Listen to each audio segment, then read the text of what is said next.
Y estos encuentros, estas situaciones maravillosas, pasarán también en Lanzarote, que es balsa de piedra, desde donde se va a otras islas y a otros continentes.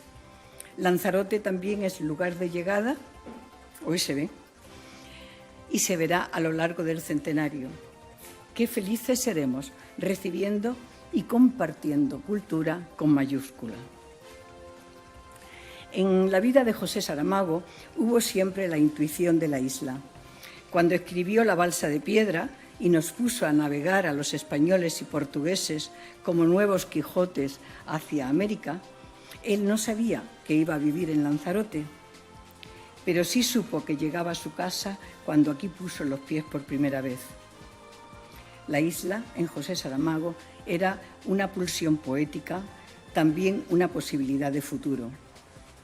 Les voy a leer un poema que escribió muchos años antes de saber que vendría a Lanzarote. Pertenece al libro Probablemente Alegría y lleva por título Una isla a veces habitada. Luego me dirán si esta isla, este Lanzarote, no era una intuición para José Saramago de lo que le quedaba por vivir. Y entenderán por qué el centenario en España tenía que presentarse en Lanzarote y desde Lanzarote. Insisto, este poema, Una isla a veces habitada, está escrito pues como 30 años de saber, y oigan las claves del poema, de saber que vendría a vivir a Lanzarote. En la isla a veces habitada de lo que somos, hay noches, mañanas y madrugadas en que no necesitamos morir. En ese momento sabemos todo lo que fue y será. El mundo se nos aparece explicado definitivamente y entra en nosotros una gran serenidad y se dicen las palabras que la significan.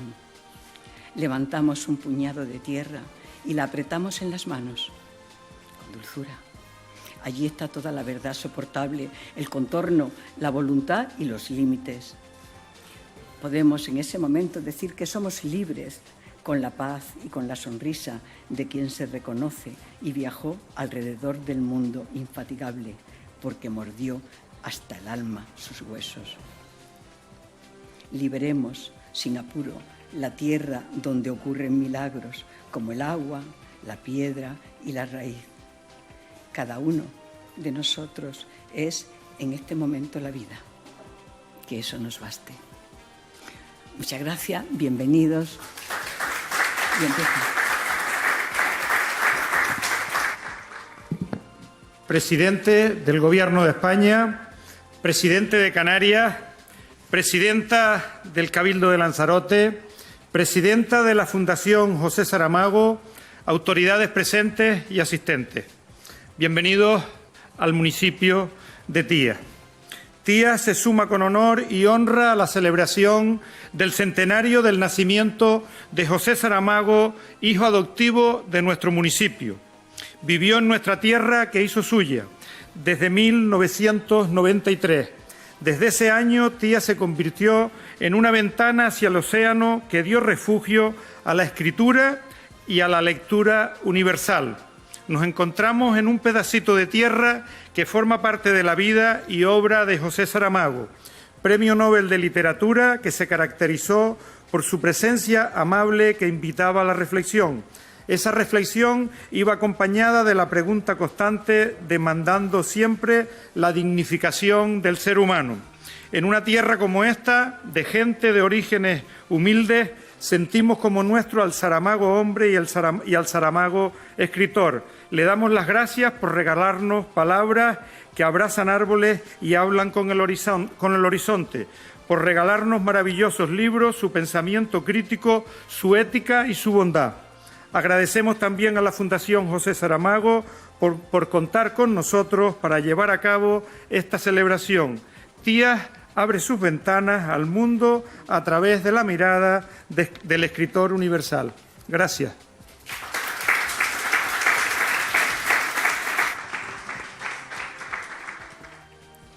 Lanzarote no es mi tierra, pero es tierra mía.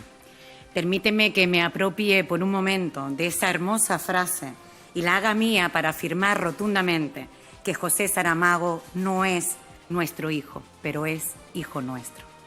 Quiero recordar que Lanzarote se vio honrada haciéndolo hijo predilecto ya desde el año 97, sin que fuera necesario esperar al Nobel para reconocer la calidad humana y literaria de ese portugués de mirada cálida y palabra encendida que había decidido vivir entre la gente de esta isla. Porque José Saramago, más que vivir con nosotros, vivió entre nosotros. Nada de lo que sucedía en la isla le era ajeno y su voz se alzó cuando más necesaria era en defensa de valores irrenunciables. Como un lanzaroteño más, se rebeló ante las prospecciones, pidió un trato digno para quienes arribaban en nuestras costas y se sumó al grito unánime de ni una cama más.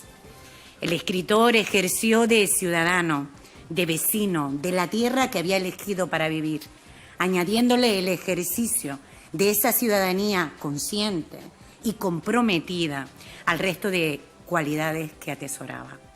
En la conmemoración de su centenario, Lanzarote renueva sus lazos con su hijo predilecto y, si me lo permiten, puede presumir que a través de esa relación entre la isla y el Nobel, tanto Canarias como España se han visto también enriquecidas.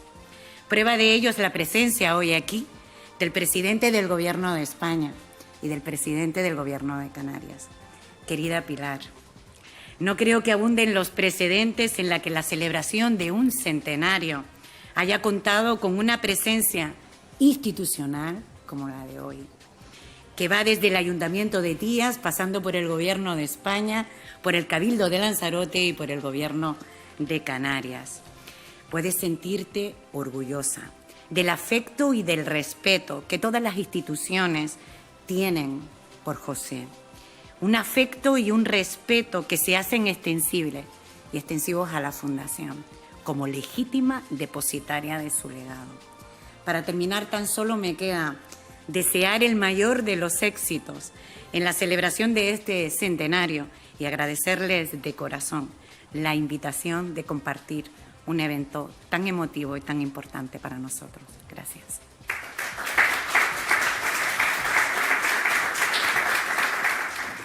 Buenos días, presidente del Gobierno de España, Pedro Sánchez, presidente Zapatero, ministra de Sanidad, Carolina, Pilar del Río, presidenta de la Fundación, presidenta del Cabildo, delegado del Gobierno, resto de autoridades, alcalde de Tías, también representantes de la Fundación de Manrique, César Manrique. Es un placer estar en este espacio de inspiración, ¿no? En esta casa en la que José Saramago recibía influencias para luego verterlas en la literatura, ¿no? En el papel, en la obra. Estuvimos hace un tiempo, volvemos hoy, en esta isla magnífica que tanto supuso para un poeta de nacimiento portugués y de corazón conejero, canario, español, y que simbolizaba lo que debe ser cualquier hombre o mujer que se dedica a las artes, ¿no? Tener un compromiso por la belleza, por la estética, pero también un compromiso social y medioambiental. Hoy, en estos momentos en donde vemos que el cambio climático no es algo ilusorio, sino que nos golpea en las conciencias, José Saramago diría y elevaría junto a César Manrique que su mensaje fue claro en los años anteriores. Cuando conocemos de su obra y de sus afirmaciones, tenemos que decir claramente que él, que decía aquello de que le gustaba escribir porque quería que lo quisieran, porque quería vivir, consiguió algo mucho más allá de ello, ¿no? Lo que decía también Jorge Manrique, ¿no? La vida de la fama, conseguir no vivir, sino pervivir en la conciencia y en las memorias de quienes lo hemos podido disfrutar. Y es curioso porque en estos días estoy releyendo ensayos sobre la ceguera, ¿no? Que tiene que ver con una pandemia, ¿no? Que tanto tiene en concomitancia con el momento actual. Es verdad que a diferencia de su libro, aquí no nos confinamos para apartarnos a quienes tienen una enfermedad que nos contagia. Aquí nos enfrentamos al mundo globalizado y a una pandemia que nos ha dejado en shock, para poder vencerla sacando lo mejor de todos nosotros, la solidaridad, la apuesta por la salud, por la sanidad pública y universal y por intentar entregar un mundo mejor, que fue lo que fundamentalmente él siempre quiso. Por tanto, este centenario que vamos a celebrar como se merece, igual que lo haremos también con el de César Manrique, tendrá muchos actos. El Festival de Música de Canarias, lo adelanto, tendrá textos de José Saramago. Disfrutaremos la música y también las palabras de tan ilustre y universal escritor. Y sí, lo decía la presidenta del Cabildo, un año antes de que el premio Nobel llegara a José Saramago, ya esta isla le había reconocido su trayectoria. Estará siempre con nosotros y el orgullo que tenemos los canarios es que pudimos tenerlo viviendo aquí, en esta tierra magnífica y acogedora que se honra mucho más de haber podido tener la suerte de hacer suyo a José Saramago como vecino de nuestra tierra. Gracias.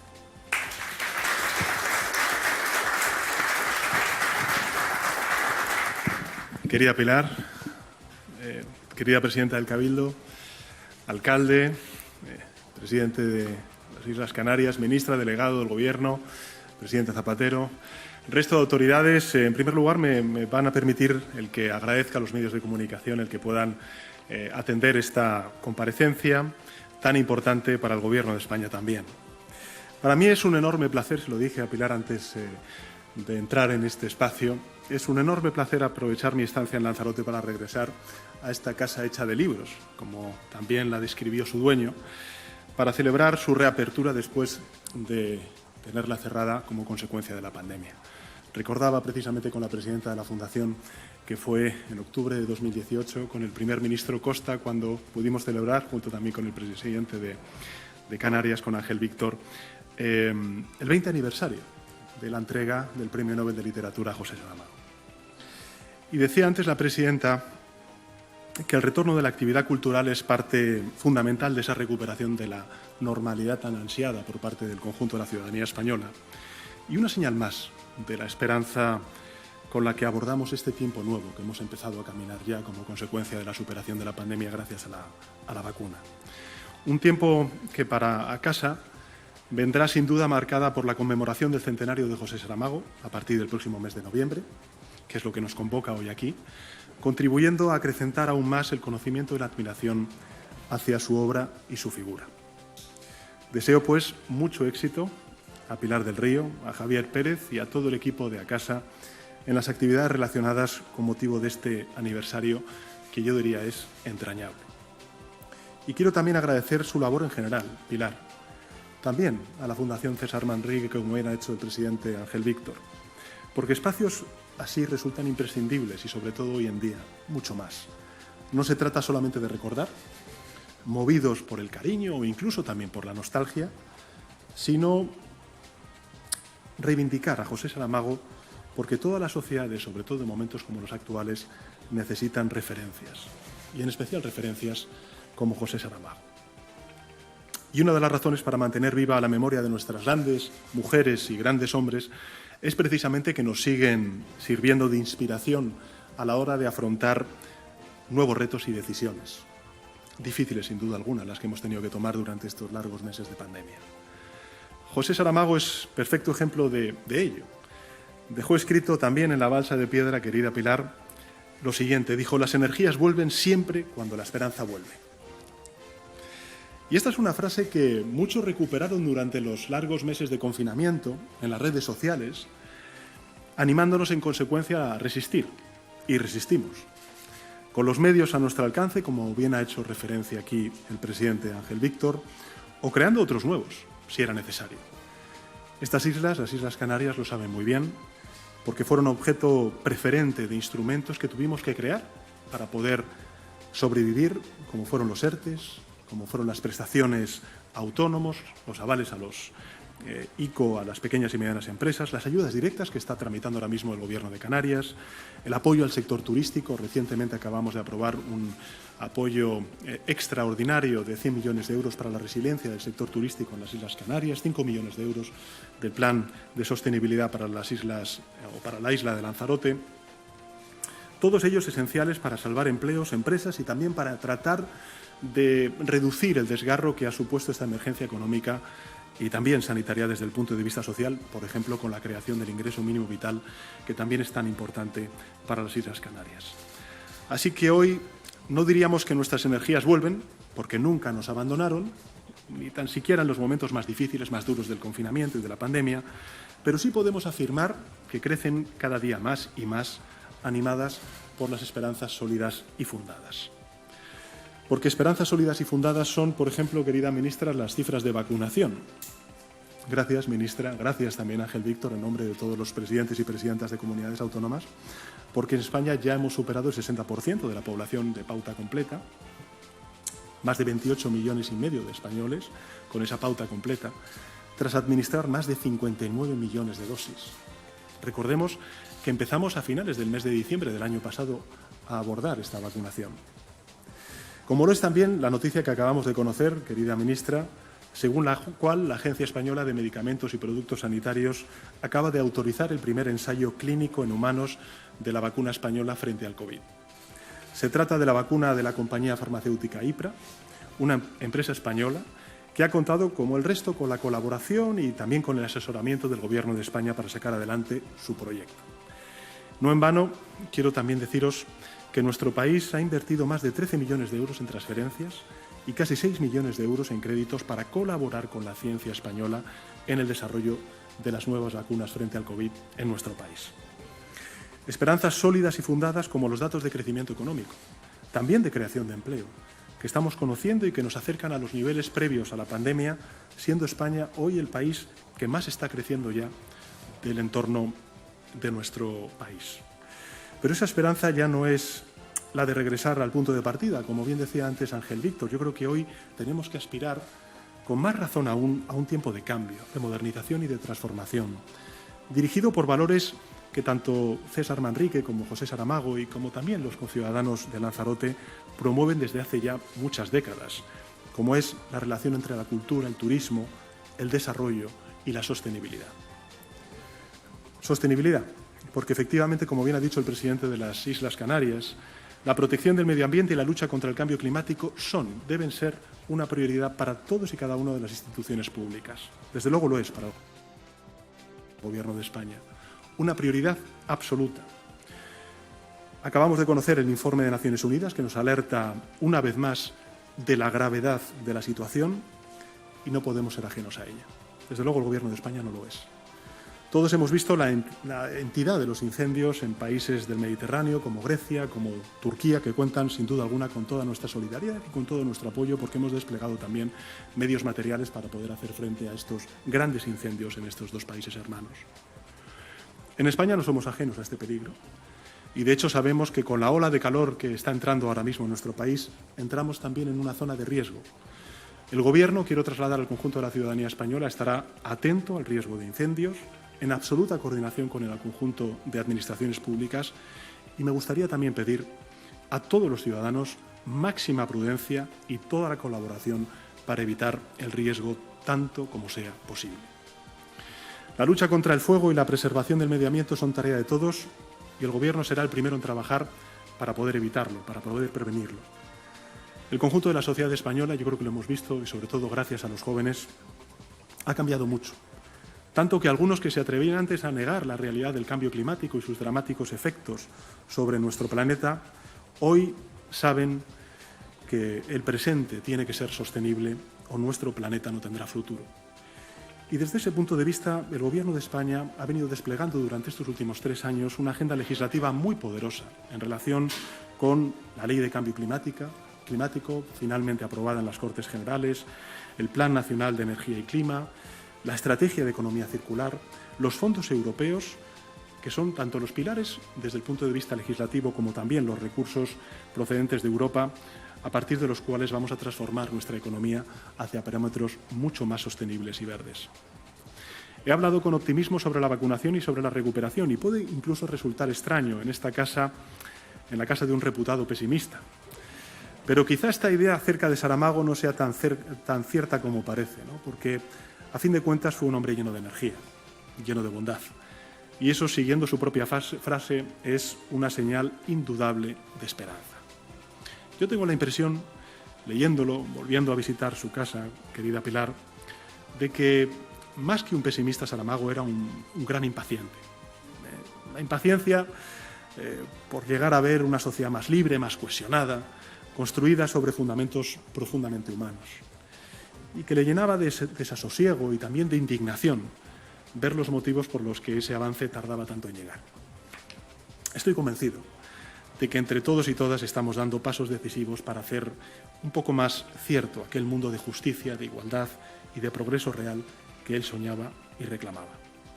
Ese será, sin duda, el mejor homenaje que le podamos rendir y la forma más noble de seguir teniendo a José Saramago, a uno de nuestros grandes referentes ibéricos, presente entre nosotros y nosotras, como un ejemplo constante de lo que decía al principio de mi intervención, de inspiración. Muchísimas gracias y desde luego puede contar también con el Gobierno de España en la celebración de este centenario.